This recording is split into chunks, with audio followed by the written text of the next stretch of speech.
Yo el grupo con varias de mis dirigentes, en especial con Conferencia Martínez, que se dio la tarea de decir que sí para el proceso de conferencia. Porque este año hacemos algo que se llama interdisciplina, donde los arquitectos nuestros, ustedes, todos los arquitectos y los arquitectos ya graduados, intentamos que de una vez y por todas, si no compartimos, si no colaboramos, si no intercedemos, si no hacemos interdisciplinaridad con nuestros colegas en la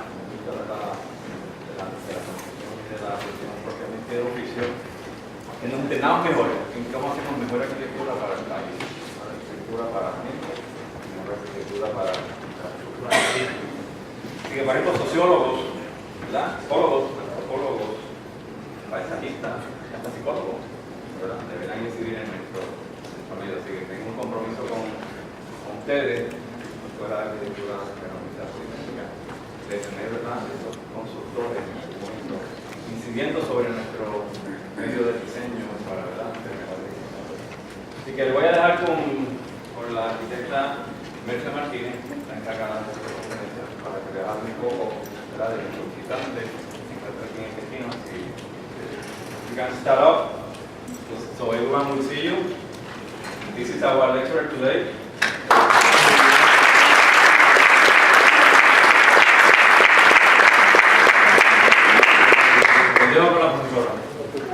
Saludos y bienvenidos a todos. Hoy damos inicio al ciclo de conferencias de la Escuela de Arquitectura de la Universidad Politécnica de Puerto Rico y este año, como ha dicho el decano, se titula Entre disciplinas. El título quiere advertir de la diversidad de campos y especialidades relacionados con el proceso de diseño. Son muchas las disciplinas en el diseño de arquitectura: el urbanismo, las estructuras, la sostenibilidad, paisajismo, diseño gráfico, diseño industrial, entre otras, y estas deberían estar relacionadas. La arquitectura nace de la necesidad del hombre de tener confort. Después de la catástrofe que hemos sufrido con el huracán María, deberíamos replantearnos nuestro papel como arquitectos. ¿Cómo enseñamos arquitectura? ¿Es posible construir de forma eficiente? ¿Cómo deberíamos construir para garantizar el confort aún en las circunstancias más adversas? Hoy nos acompaña Michael Reynolds, bienvenido. Thank you for coming. Para hablarnos de sus Earthship homes. Michael Reynolds es arquitecto por la Universidad de Cincinnati y fundador de Earthship Biotecture con sede en Nuevo México. Lleva cerca de 50 años dedicando su vida a la construcción de viviendas, casas autosuficientes, construidas con materiales reciclados. Ha dedicado toda su carrera a perfeccionar un método constructivo, económico, asequible, con materiales como ruedas de automóviles, latas, botellas, aprovechando los elementos naturales. Ha realizado construcciones en todos los continentes, con sus propias manos, y lo que es más importante, enseñando su técnica para que pueda ser reproducida. Hemos tenido la suerte de que su compañía se encuentra colaborando con una organización sin fines de lucro y juntos comenzaron hace pocos días una construcción en Puerto Rico, concretamente en Aguada. Así que quiero agradecer finalmente al decano por traerlo, a la Universidad Politécnica por darme la oportunidad de organizar este ciclo de conferencias y al estudiante Enrique René por hacer el contacto y ser nuestro embajador para traernos con nosotros. Gracias.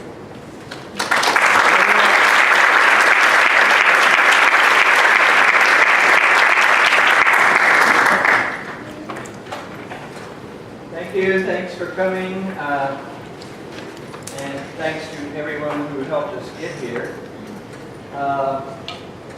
We started looking a few years ago at how easy it is to talk to kids and how hard it is to get a new idea across to adults. So we just started talking to kids and we moved off to the adults. And it's working. So this first few pictures are going to be of a children's book that explains the concept of why we're doing what we're doing. We are people. We live on the earth. Sometimes it's too cool on the earth and our bodies get cold. The earth has heat coming from the sky. It is the sun. It can keep us warm. Sometimes it's too warm on the earth and our bodies get hot. If we go into the earth, it can be cooler. Deep in the earth, the temperature is not heated by the sun. If we understand the earth and the sun, we can stay happy and comfortable on the earth. We can make homes that understand the earth and the sun. There will be no need to hurt the earth by trying to get fuel for our stoves and air conditioners. The earth and the sun will take care of us, and we will learn to respect and appreciate them. The earth can give us comfort. Comfortable shelter is one of our needs. Our bodies are mostly water. We always need water. Water comes from the sky on the earth. The earth gives us water. It is raining. Water is one of our needs. Our bodies use food to make energy to keep us alive and active. We eat food. The earth grows food for us. We can help the earth grow food. Food is one of our needs. Our bodies make human waste from the parts of the food that we do not need. We use a toilet to get rid of this waste. Where does it go? The earth has a way of turning this human waste back into soil to grow more food. If we understand this process, we can help the earth do this. Containing and transforming our human waste is one of our needs. We have invented many things that use electricity. We have lights, computers, cell phones, TVs, and more. We must have electricity for our daily lives. The energy from the sun and the wind can be transformed into electricity. We can work with the earth to make our own electricity. Electricity is one of our needs. A lot of things we do in our daily lives result in leftover products that we do not use or want. Bottles, cans, tires, cardboard, and many more products are left over from our daily lives. We call these products garbage. If we can figure out a way to use these products, they are no longer garbage. The earth has no garbage. People created garbage. Having a way of dealing with our garbage is one of our needs. So we have 6 needs that must be met in order to have a life on earth. Comfortable shelter, water, food, treatment of human waste, electricity, and treatment of garbage. If we were traveling on a ship at sea, that ship would have to take care of all of these needs. If we were traveling on a ship in space, that ship would have to take care of all of these needs. In either case, we would have to help the ship take care of our 6 basic needs. We live on the earth. We need a ship to live in on the earth. We need an Earthship. We can help our Earthship take care of us. This means we need to understand the earth much better than we do now. So we have taken these 6 needs because they're the 6 needs of humans. They are, after a hurricane, much more desperate here. But all over the world, every city, no matter how large or how small, has these needs. Some are more desperate than others, but soon it's going to be desperate everywhere. It's just a matter of time. It's moving in the direction of desperation. So we have made a profession to deal with these needs. It doesn't seem like the profession of architecture is recognizing those needs as first and foremost. So we made a new profession, we call it biotecture. It's achieving sustenance through the encounter of earth phenomena. Earth phenomena are wind, rain, sun, gravity, condensation, thermal mass, lightning, rainbows, all aspects of biology and physics and much more, even magnetism, things like that. These are phenomena of the planet that we can encounter to get these 6 needs met, rather than having infrastructure that is poorly put together, expensive to maintain, and is destroying the earth. An example of a creature on the earth that already does this is a tree. Trees drop their leaves to make dirt for more trees. Their leaves aren't in wrappers, so that's fine. They just turn back into dirt. The tree root system is like plumbing pipes that suck up water and nutrients for the tree. The tree absorbs energy from the sun, almost like photovoltaic panels. And the tree puts out oxygen and takes in CO2. And we animals take in oxygen and put out CO2. So the tree sits there doing everything for itself by encountering the phenomena of the earth. The tree doesn't need a nuclear power plant or a diesel power plant. The tree is its own autonomous vessel. So that's why we look at a tree as sort of an inspiration, as a guide, as a mentor. It's not a famous architect, it's a tree. Many trees together make a forest. Nobody ever says there are too many trees. But you have these things. These things, you do see comments about being too many of them. When there are too many of them, you have this. And this. And this. This is how we deliver power on this planet. Energy. We think there's a better way. There's got to be. Now I recently saw Al Gore's new sequel. It's called An Inconvenient Sequel. And he's talking about how good it is that different countries are making fields and fields of solar panels. And that is good. It's better than a nuclear power plant. But all these green fields are now blue and aluminum panels. And that's still doing the same thing, only a different way. Those panels still move the power in the wires, in the infrastructure, the grid. When every home can make its own electricity, can harvest its own water, so no grid is needed.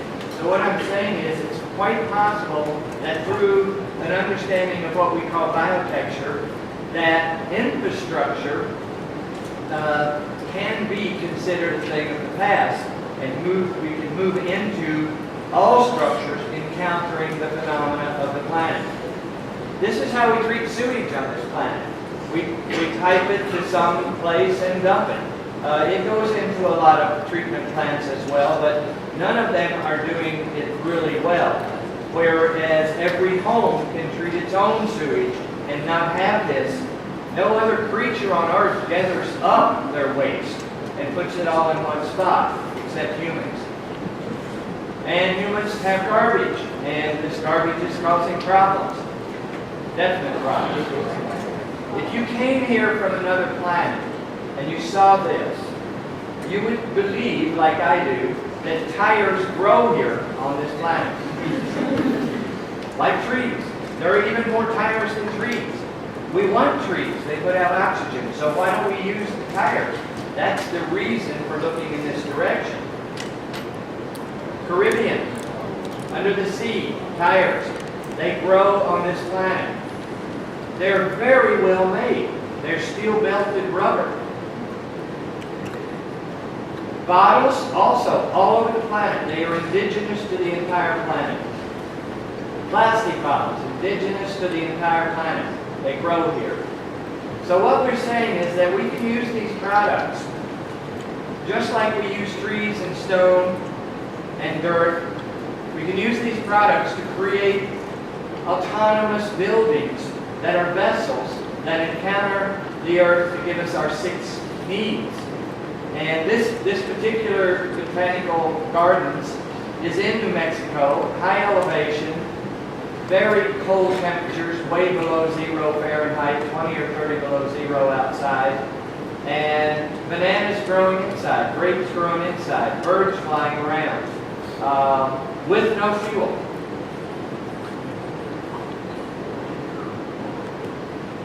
So inside, outside, no fuel. Can be done.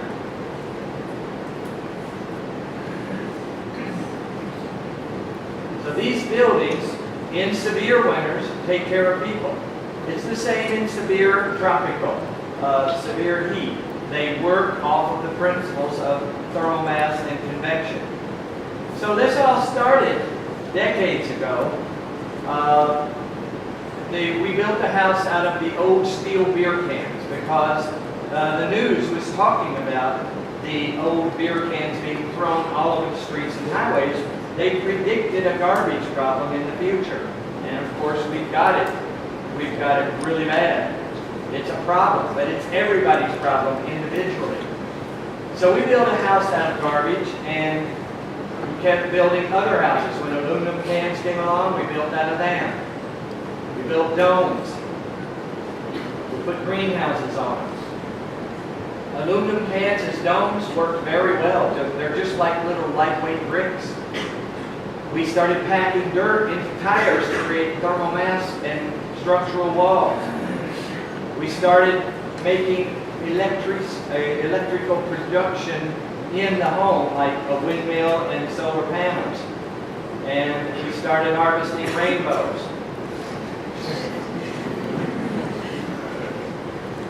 We finally made a building that started to do all of this, and we called it an Earthship. This is the very first actual one we call an Earthship. It still exists today. We started doing them all over the country and all over the world. This is one for a movie star. They called it an Earth yacht. But it was just using all these principles to make a home a very expensive home in this case. We put out 3 books called the Earthship books, and people bought them for $25 and made their own Earthships without us even being involved. The books were aimed at people being able to do this themselves. I think this whole concept is aimed at people, at getting this method of thinking directly to people so that they can transcend the bureaucratic situation, the political situation, the economic situation, all of which are hurting. So we went up into the mountains of New Mexico and put Earthships on south-facing slopes and experimented, tried it out. And we had bananas growing inside and a meter of snow on the outside. We made a subdivision that took us a long time to fight for because subdivisions are all about utilities, and we didn't have any utilities. Each home was a vessel that encountered the earth and made its own utilities. And due to the fact that these homes are kind of built into the earth, they are what I call soft development. They don't really show up that much. It still looks like the earth. And in fact, the lots are not touching each other.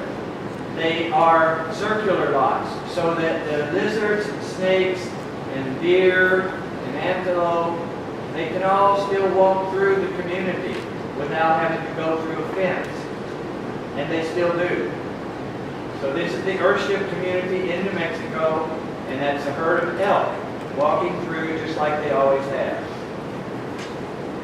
So in the community we learned a lot about these buildings, and we were able to evolve them. They're much like automobiles.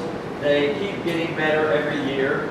They're very organic, and their details are aimed at people being able to do this themselves in the long run. We want to empower people to be able to house themselves. But all of the buildings you will always see in the interior, you will see green. The green is the sewage system. This is the sewage system running through the living room. That didn't go over very well with some of the authorities in the beginning. But inside the buildings, outside the buildings look like this, and inside they look like this. They encounter the phenomena of the earth to take care of it. So the lights are all solar, the plants are eating the sewage, they're producing food, and there's no heating needed. And they definitely are still harvesting rainbows. So we have arrived a decade or so ago with what we call the global model Earthship. It's representing housing as an independent global living vessel. It's a vessel that we live in on this earth. If you notice, these standard models all look very similar, but they're in different climates, so they're finished differently. And they are a formula building that encounters the environment, and that they are very much following things like the mass production of automobiles. And this helps keep the price down. And they're not custom designed every time. They're already designed. We can do custom ones, but they all address the 6 points. Water harvesting, contained sewage treatment on site, food production. Dealing with garbage, heating, comfortable shelter, and solar wind electricity. These are the 6 needs of humanity. They are desperate in a situation right after a hurricane, but they are everywhere on the planet needed. Nowhere is there a village that doesn't need to address these things. The custom version of it, the sky's the limit. It's a matter of money and time. But it has to be made affordable for regular people as well. But we do present it in a custom way just so the higher-end people can realize that it's available to them too. So we have what we call the custom version, and we have the standard version, and we have the standard version looks pretty much the same as conventional housing, and we have the economy version. It has to be available to all the economic stratas of the planet so that these 6 principles can be addressed by forms of housing, like this is a smart car as compared to, say, a Cadillac or whatever. This is the way it has to be presented for everyone. And so I'll go through these 6 things quickly. We're building with natural and recycled materials. I don't know whether you would call this a natural material or not. I come here from another planet and I see they grow here. They're bricks. You pack them out. We're doing this as we speak in Aguada, and they look like this. It's not bad. It doesn't look like garbage anymore. They are tested with 8 cubic meter concrete trucks on double course of tires. They are strong in compression. People can do this themselves. We did this in Ushuaia, the southern tip of Argentina, for a retaining wall. These are lorry tires. We also have glass bottles all over the planet. We cut the necks off. We tape them together and make bottle bricks, and we make stained glass walls. We're doing this right now in Aguada. They're easy to make. They get rid of bottles, and bottles will never wear out. They're easy to learn how to lay.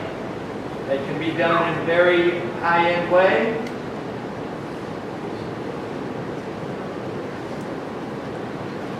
This is plastic bottles used the same way. This is for a school in Sierra Leone. The kids themselves were making the bottles, and this is their classroom, not finished yet, but making the walls out of bottles rather than glass because there was hardly any money to build the school. The plastic bottles definitely have their own effect. They are very good looking when done right. Plastic bottle bricks and glass bottle bricks.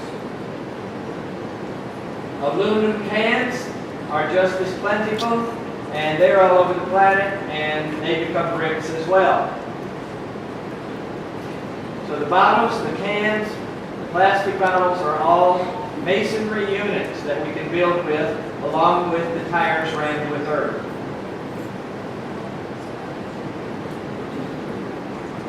Even bridges. This is in Jamaica. Jamaica produces a lot of bottles and cans. It's a party town. It's a place of people go for a resort. They produce tons of plastic bottles and cans and glass bottles.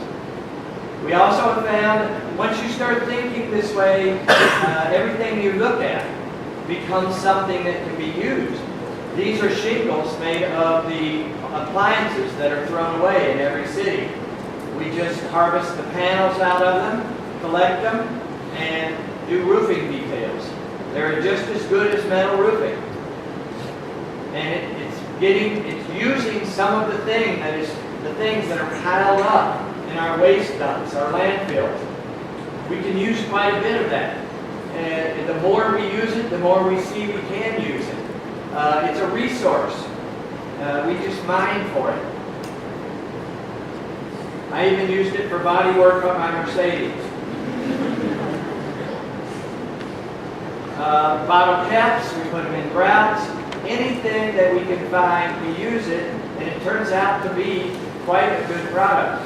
In the Philippines, after the typhoon, they dropped a lot of food and meds in boxes. There was cardboard and stacks of cardboard.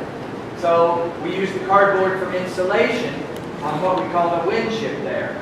They now go into it, use it as a storm shelter, and we heard in one of the recent typhoons that they couldn't even hear the storm outside.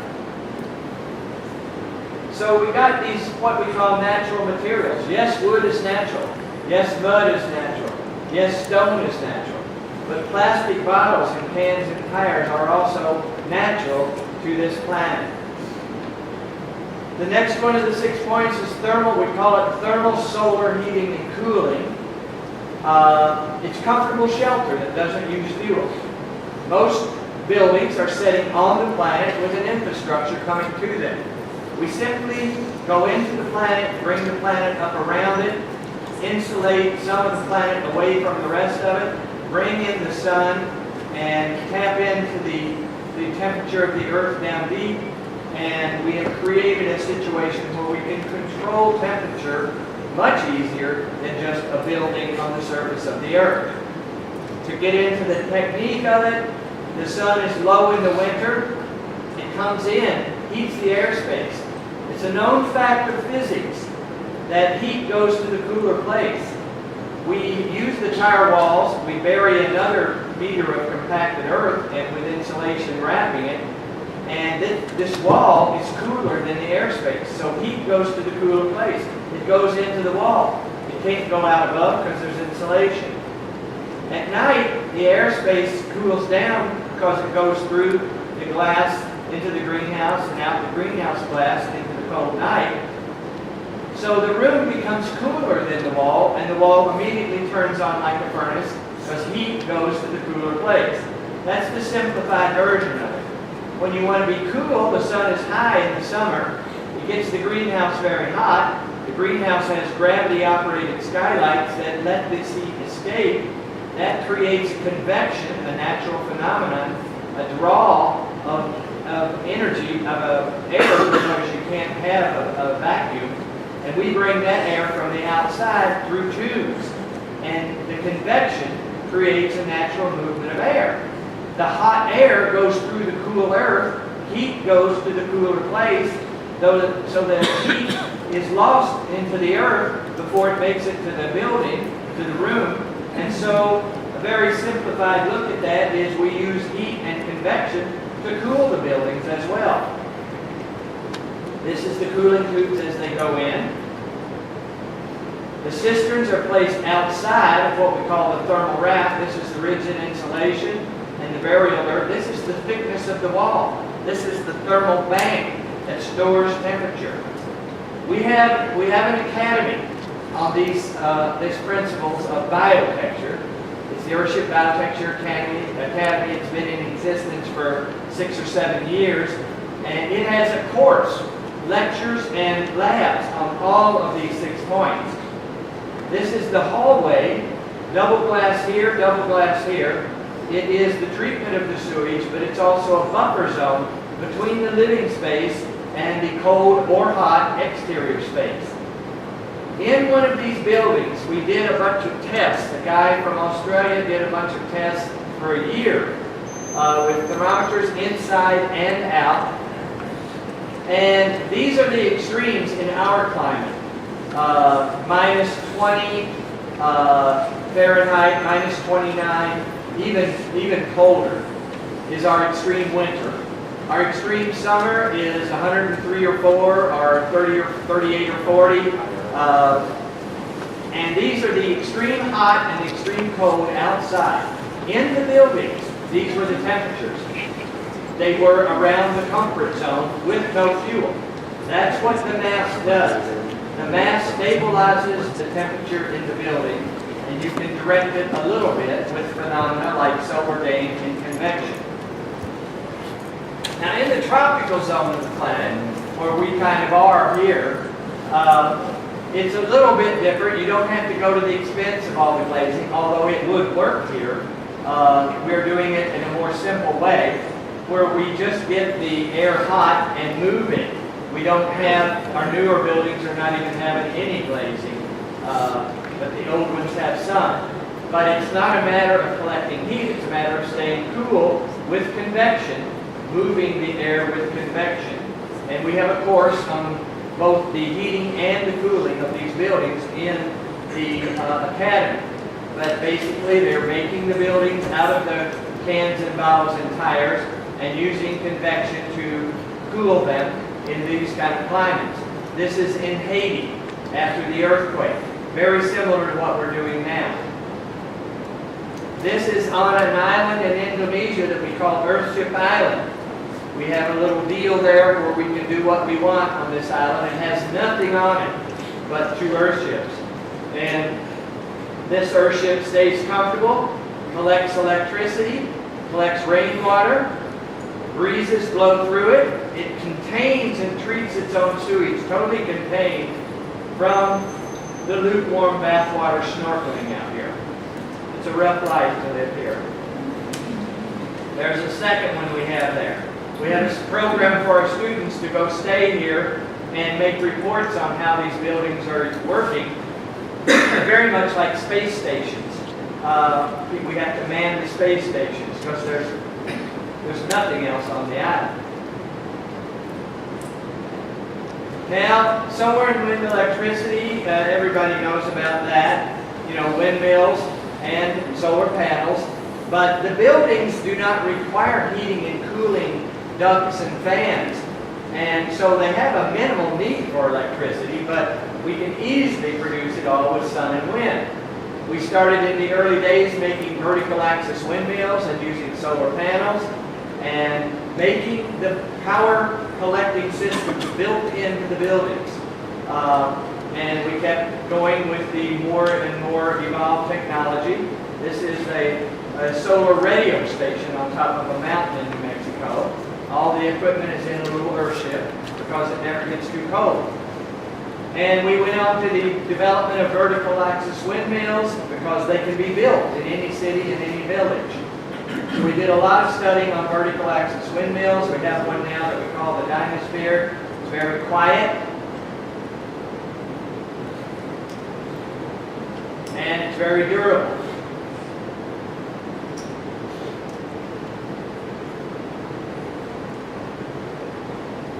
And this is the real thing. The noise is the wind blowing in the camera. And these things are evolving. So we're talking wind and sun at every vessel, at every building to make the electricity. No infrastructure needed to stay comfortable. No infrastructure needed for electricity. And the buildings are consuming quite a bit of the garbage that has to go to the waste landfills. So now water, no rocket science there. Water comes from the sky, just like talking to the kids. Actually, one of the things I notice a lot is how simple this really is. I mean, in the kids' view thing, we call it kids' view. We say water comes from the sky. We call it rain. A lot of people don't really realize that rain is water. You know, we have to get water in bottles. And plastic bottles is the way our water comes. But it comes from the sky. And I have another way it's told to me is I have a big black dog. And this dog lays in the sun in the wintertime. And he lays in the shade in the summertime. That's how simple all of this is. The dog knows how to do it, we don't. Water harvesting is just water coming from the sky, making your roof channel the water to a cistern. There are a whole lot of tricks to this to make it clear and clean, and we teach a whole course on it in the academy.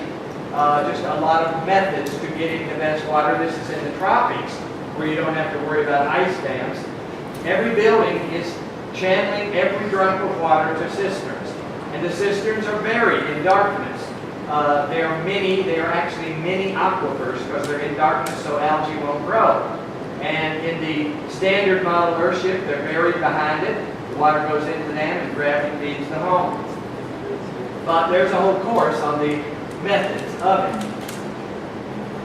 In the tropics, you don't have to deal with ice, so you can just run the water to the black cisterns that every tropical country has. We veneer them with plastic bottles so they become part of the architecture.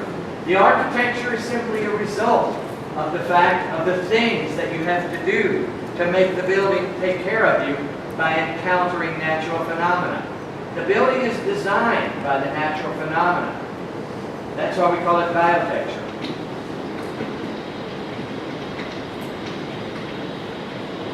In a freezing climate, we put glycol pipes that are heated by the sun in the gutters to keep the ice from building up.